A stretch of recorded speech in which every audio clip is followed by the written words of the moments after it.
Makanya ku anfusakum wa ahlikum nara, itu jaga dirimu dan keluargamu.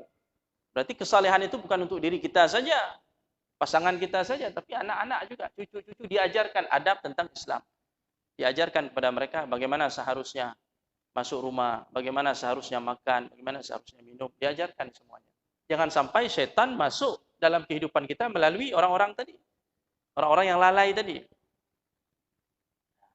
Dan itu sudah terjadi ya, beberapa kali pada masa Nabi SAW. Sebuah hadis dari Huzaifah umpamanya. Hadis sahih ya, sahih Muslim. Huzaifah bercerita, suatu hari kami bersama Nabi SAW dalam sebuah jamuan, hidangan makanan. Di situ ada hidangan makanan. Kata Huzaifah, kami tidak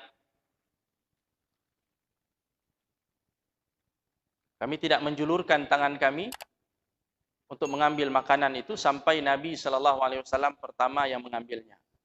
Jadi waktu makan sama-sama itu para sahabat tidak mau mengambil makanan sebelum Nabi yang memulainya. Itu adab mereka kepada Nabi SAW. Wa inna hadarna ma'ahu marratan ta'aman. Suatu ketika kami hadir bersama Nabi SAW untuk makan di sebuah jamuan. Para sahabat ini sudah baca bismillah semuanya sesuai dengan adab yang diajarkan oleh Nabi SAW. Tiba-tiba faja'at jariyatun ka'annaha tudfa'. Tiba-tiba datang seorang gadis kecil, seorang anak masih kecil, seakan-akan dia tertolak. Jadi datang dengan cepat-cepat seperti ada sesuatu yang mengendalikannya. Anak tadi melihat makanan, dia bersegera menerobos ingin makan di jamuan tadi. Kemudian dia menjulurkan tangannya untuk mengambil bagian dari makanan itu. Maka dengan segera Rasulullah ketika melihat anak tadi, Rasulullah menangkap tangannya, mengambil tangan anak itu. Jadi Rasulullah tidak biarkan tangannya menyentuh makanan itu. Kemudian datang lagi Arabi, seorang yang tinggal di pedalaman, orang Arab, Badui. Datang juga, dia ingin makan di tempat itu. Dengan cepat, seolah-olah seperti terlempar dia ke tempat itu, ingin menerobos dan mengambil makanan tadi, ingin makan. Rasulullah mengambil tangannya, menangkap tangan orang Badui tadi. Jadi dua tangan sudah ditangkap oleh Nabi, tangan anak kecil tadi, yang perempuan tadi, dengan tangan si Arabi tadi, Arab Badui tadi. Kemudian Rasulullah SAW mengatakan di hadapan para sahabatnya, Inna syaitana yastahillu ta'am alla yuzkara smullahi alaih. Sesungguhnya syaitan ini ingin menghalalkan makanan itu untuk dirinya. Dia mau ikut makan. Ketika makanan itu tidak disebutkan nama Allah. Syaitan ingin mengambil makanan itu, mencuri makanan itu. Wa innahu jaa bihadhil jariyah liyastahilla biha. Syaitan itu datang melalui anak kecil ini untuk menghalalkan makanan tersebut, ingin mengambil makanan tadi melalui anak kecil. Anak-anak tadi nggak baca bismillah, belum tahu dia adab-adab tentang makan. Setan datang melalui anak tadi. Fa akhadtu biyadiha, maka aku menangkap tangan anak tadi. Kemudian datang setan, tidak berhasil ya. Akhirnya setan menggunakan Arabi tadi, Arab Badu yang belum belajar tentang akhlak-akhlak dalam Islam, adab dalam Islam. Dia datang melalui Arabi tadi untuk menghalalkan makanan itu dan ingin memakannya. Fa akhadtu biyadihi, aku pun menangkap tangan Arabi tadi. Walladzi nafsi biyadi, demi Allah yang jiwaku berada dalam genggamannya, inna yadahu fi yadi ma'a yadiha. Sesungguhnya tangan syaitan itu berada di tanganku bersama tangan anak kecil ini. Jadi di tangan Rasulullah sudah ada tangan Badui, tangan anak kecil dan tangan syaitan. Kita tidak bisa lihat. Artinya syaitan tidak berhasil menerobos. Karena segera ditangkap oleh Nabi SAW. Begitulah upaya syaitan ingin mengganggu kehidupan kita, ingin menghalangi kita dari segala kebaikan dan keberkahan yang selayaknya kita mendapatkannya dari Allah Subhanahu wa taala. Oleh karenanya pesan penting di sini apa? Kita sampaikan kepada anak-anak kita betapa besarnya permusuhan syaitan kepada manusia. Sampai dalam hal yang sekecil apapun, syaitan itu berusaha menghalangi kita dari kebaikan. Jadi supaya syaitan tidak leluasa mengganggu kehidupan kita, maka kepada anak-anak kita tadi diajarkan adab-adab dalam Islam. Supaya syaitan pindah ataupun syaitan tidak mengganggu kehidupan mereka. Kaum muslimin yang dirahmati Allah Subhanahu wa taala. Kita lanjutkan hadis 189. Hadis yang baru saja kita bacakan tadi, hadis 188 tentang kisah Abu Ayyub Al-Ansari itu, memang di sini disebut, diriwayatkan oleh Imam Ahmad. Selain dalam kitab Syama'il, disebut juga dalam Musnad Imam Ahmad. Tapi di dalam sanadnya ada Abdullah ibnu Lahiyah, yang dikenal sebagai seorang perawi yang jelek hafalannya. Sehingga dalam hadis ini sanadnya itu agak bermasalah, ya. Tidak kuat, sanadnya tidak kuat. Ditambah lagi ada perawi yang majhul, yang tidak dikenal sebagai seorang perawi hadis, artinya hanya ada satu orang yang meriwayatkan hadis dari dia, majhul, ya. Ada perawi yang majhul, namanya Rashid bin Jandal Al-Yafi'i. Jadi di sini ada beberapa masalah, ya, sanad hadis ini, sehingga kalau dinilai dari segi sanad periwayatannya dia lemah. Namun para ulama mengatakan hadis ini bisa dikatakan sahih dari segi maknanya. Maknanya sahih. Kenapa? Karena ada hadis-hadis lain yang menguatkannya. Ada syahid, ada hadis-hadis lain yang semakna dengan hadis ini, memperkuat makna dari hadis tersebut. Jadi intinya makna dari hadis ini bisa kita ambil sebagai satu pelajaran, tidak ada masalah walaupun sanadnya lemah tapi diperkuat oleh hadis-hadis lain yang semakna. Hadirin sekalian yang dirahmati Allah Subhanahu wa taala, hadis 189 diriwayatkan oleh Al-Imam Tirmidzi dengan sanadnya dari Aisyah radhiyallahu anha. Qalat, ia berkata, qala Rasulullah sallallahu alaihi wasallam, Rasulullah sallallahu alaihi wasallam bersabda, "Idza akala ahadukum fanasiya ay yadhkurallaha ta'ala ala ta'amihi falyaqul bismillahi awwalahu wa akhirah."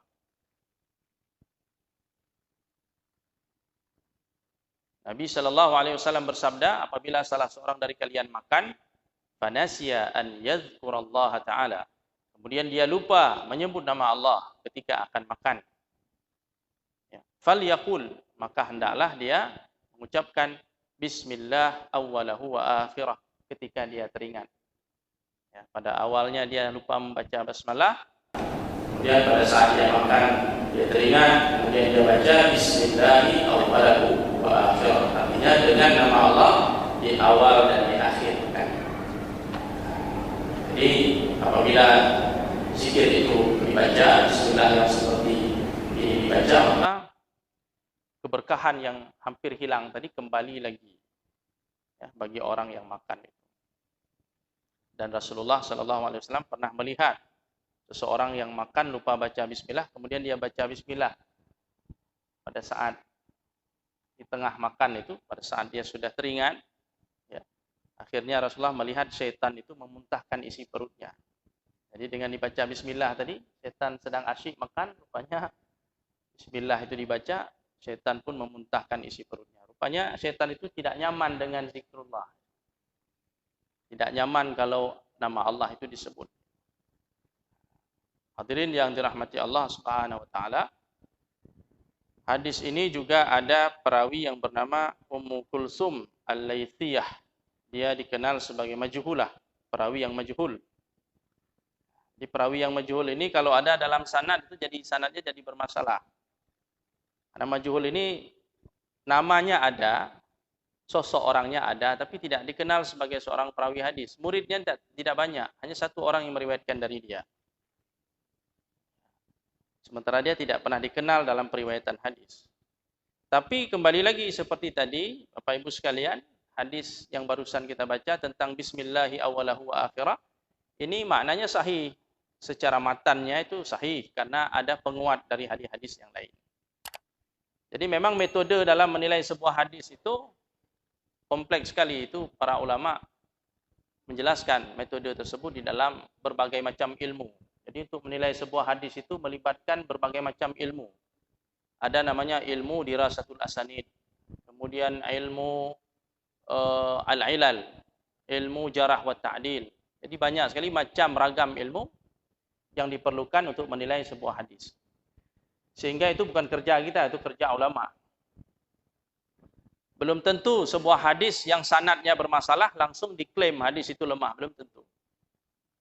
Perlu ada penelusuran, ada i'tibar, dicari penguat-penguatnya, syahidnya, mutaba'at. Ada enggak jalur-jalur lain yang memperkuat hadis ini? Sehingga diambillah satu kesimpulan. Setelah semuanya diteliti, ditelusuri, barulah diambil kesimpulan. Ini hadis ini dengan sanad ini lemah, tapi apabila dilihat dari semua jalur-jalur yang ada, hadis ini kuat, matannya kuat. Nah, seperti ini hadis bismillah awalahu wa akhirah ini kalau dilihat dari sanad hadis ini lemah dia. Kalau melalui jalur ini lemah. Tapi ketika dilihat dari jalur-jalur yang lain, maka dia menjadi kuat. Jadi tidak boleh seseorang yang tidak punya ilmu kemudian dia mengklaim ini hadis lemah. Tidak bisa digunakan. Belum tentu. Kita serahkan kepada ahlinya. Para ulama itu menilai dia. Ada yang kalau mereka para ulama ini mereka punya perangkat keilmuan yang cukup sehingga mereka melakukan penelitian terhadap hadis itu secara mandiri dengan kaedah-kaedah yang ada. Itu namanya ad-dirai. Jadi penelitian secara mandiri, jadi mengikuti kaedah-kaedah keilmuan yang ada sehingga mereka dapat mengetahui ini hadis ini kuat, ini hadis ini lemah, ini hadis ini palsu. Bagi kita yang tidak cukup perangkat itu, kita punya satu cara, yaitu nakli. Kalau yang pertama tadi dirai, meneliti secara mandiri. Kalau kita ini paling nakli. Nakli ini artinya metode kita menukilkan yang ada. Misalnya hadis ini disahihkan oleh Imam Ibnu Hajar. Ya sudah kita nukil dari Ibnu Hajar, berarti hadisnya sahih. Kalau yang kontemporer, hadis ini disahihkan oleh Albani, ya udah kita ikut ini sahih Albani. Rahimahullah. Jadi kita ikut mengatakan ini sahih, kenapa? Karena ada ulama yang sudah menelitinya. Kita hanya menukil saja. Ibaratnya kalau barang itu kita bukan yang memproduksi, tapi kita yang, apa istilahnya itu? Yang mendistribusikan. Yang memproduksi ada orang lain. Dan kita nggak bisa buat barang itu. Kita cuma bisa menjualnya atau mendistribusikannya. Para ulama kita itu memproduksi dia memang. Dia hasil kajian dia, dirai dengan keilmuannya yang luar biasa. Kemudian disuguhkan kepada kita. Ini silakan. Kita ambillah, hadis ini disahihkan oleh fulan, dihasankan oleh fulan, didhaifkan oleh fulan. Jadi kita sudah instan, kita tinggal menikmati saja, kita tinggal mengambil-ngambil saja. Semoga Allah merahmati para ulama kita yang sudah mewakafkan hidupnya untuk berkhidmat pada agama ini dan untuk sunnah Nabi sallallahu alaihi wasallam. Hadirin sekalian yang dirahmati Allah Subhanahu wa taala. Kemudian hadis ke-190 diriwayatkan oleh Al-Imam Tirmizi rahimahullah dari Umar ibni Abi Salamah. Umar bin Abi Salamah ini adalah anak tiri Rasulullah sallallahu alaihi wasallam. Ketika Rasulullah menikah dengan ibunya, dengan Ummu Salamah, Ummu Salamah ini sudah punya anak dari suami yang pertama, dari Abu Salamah. Salah satunya bernama Umar. Masih kecil dia waktu itu, ya, dibawa ke rumah Nabi sallallahu alaihi wasallam dan Rasulullah sallallahu alaihi wasallam memperlakukannya seperti anaknya sendiri. Jadi Rasulullah itu sayang untuk anak-anak, bukan anaknya saja, anak orang pun, anak tiri semuanya diperlakukan seperti anaknya sendiri. Annahu dakhala ala Rasulillah sallallahu alaihi wasallam. Suatu hari Umar ibni Salamah datang menemui Nabi sallallahu alaihi wasallam wa indahu ta'am. Bersama Rasulullah ada makanan waktu itu. Faqal, maka kemudian Nabi sallallahu alaihi wasallam memanggil anak tirinya itu, udunu ya bunayya, mendekatlah wahai anakku. Jadi Rasulullah panggil anak orang dengan panggilan ya bunayya, wahai anakku. Ini tulusnya Rasulullah dalam mengasihi dan menyayangi anak-anak. Jadi tidak jarang Rasulullah memanggil anak orang dengan panggilan ya bunayya, wahai anak. Ini juga adab akhlak yang diajarkan Nabi kepada kita. Jadi kita tengok anak orang itu anggap seperti anak sendiri. Nah, inilah akhlak di dalam Islam. Kalau kita lihat anak kita main sesuatu yang berbahaya, kita melarang dia. Kita khawatir anak kita mendapat mara bahaya. Bagaimana kalau kita melihat anak tetangga atau anak saudara kita main dengan permainan yang berbahaya? Apakah kita terdorong untuk melarangnya atau tidak? Nah, disinilah akhlak kita diuji. Jadi kalau kita melihat anak saudara kita seperti anak kita juga, ini berarti sudah sempurna iman kita. Karena dalam hadis dikatakan, la yu'minu ahadukum hatta yuhibba li akhi ma yuhibbu li nafsi.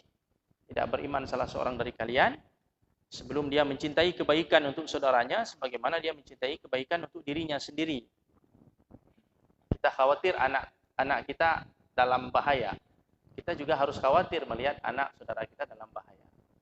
Kita senang anak kita dapat prestasi. Kita juga senang anak saudara kita, anak tetangga kita dapat prestasi. Senang kita, alhamdulillah. Nah, ini baru sempurna iman. Nah, seperti Nabi SAW memperlakukan anak-anak dengan sangat baik, sangat mulia. Apa yang dikatakan Nabi kepada Umar bin Abi Salamah? Nabi katakan, udnu ya bunayya, mendekatlah wahai anakku. Fasammillaha ta'ala. Sebutlah nama Allah, baca bismillah. Kalau mau makan, baca bismillah. Nabi mengajarkan itu kepada anaknya. Wakul biyaminik, makanlah dengan tangan kananmu. Wakul mimma yalik, dan makanlah makanan yang ada di dekatmu. Nah, ini Rasulullah langsung mengajarkan adab-adab makan itu kepada anak yang di bawah umur tadi, anak yang masih kecil tadi. Dan anak itu pun belajar dengan Nabi SAW. Makanya kalau kita lihat anak-anak pada zaman sahabat itu, mereka sangat dewasa, pikirannya matang. Begitu mereka balik, mereka langsung akil. Makanya istilah akil balik. Begitu balik sudah akalnya sudah matang. Beda dengan anak kita. Anak kita duluan balik, akal belum ada. Baliknya sudah tapi belum berakal. Kenapa? Mungkin problemnya di pendidikan kita. Cara kita mendidik. Di rumah bagaimana pendidikan pada anak-anak. Di sekolah juga kadang-kadang pendidikan juga belum bisa menciptakan satu generasi yang bisa kita harapkan. Sehingga kadang-kadang dia sudah badannya sudah orangnya sudah balik, tapi perangainya masih macam anak-anak. Belum siap menghadapi kehidupan, menghadapi rintangan. Bahkan kadang-kadang belum tahu pun dia kewajiban agama yang seharusnya dia laksanakan. Jadi terlambat ya pendidikan akhlak, pendidikan Islam kepada mereka terlambat. Jadi badan saja sudah besar, sudah akibat, tapi belum berakal. Ini zaman sahabat tidak begitu. Rasulullah ajarkan mereka dari kecil. Diajarkan dengan ilmu-ilmu yang berguna. Sehingga pada saat dia balik, dia sudah siap. Sudah siap berjihad fisabilillah. Ketika Nabi mengutus Usamah bin Zaid itu menghadapi pasukan Romawi. Usamah itu masih umurnya belasan tahun, 17-18 tahun. Itu sudah jadi komandan perang yang akan berhadapan dengan Romawi. Kalau sekarang itu Amerikanya zaman itu. Jadi komandan perang. Di bawah dia siapa? Di bawah dia Abu Bakar, Umar, Utsman. Sahabat-sahabat senior itu di bawah Usamah bin Zaid. Sudah siap ya. Padahal umurnya masih belasan tahun. Jadi dia sudah mengerti segala hal tentang kebenaran, tentang kebaikan, tentang agamanya. Karena memang Rasulullah mendidik mereka seperti itu. Nah, dari kecil ini sudah diajarkan akhlak kepada mereka sehingga mereka tumbuh menjadi anak yang baik, anak yang mengerti, yang paham, yang dewasa, paham tentang agamanya, sehingga mereka menjadi harapan bagi umat dan agama. Demikian kaum muslimin yang dirahmati Allah, kajian kita pada malam yang berbahagia ini, insyaallah akan kita lanjutkan pada kesempatan yang akan datang. Aqulu qauli hadza wa astaghfirullah li wa lakum. Subhanakallahumma wa bihamdika asyhadu an la ilaha illa anta astaghfiruka wa atubu ilaik. Assalamualaikum warahmatullahi wabarakatuh.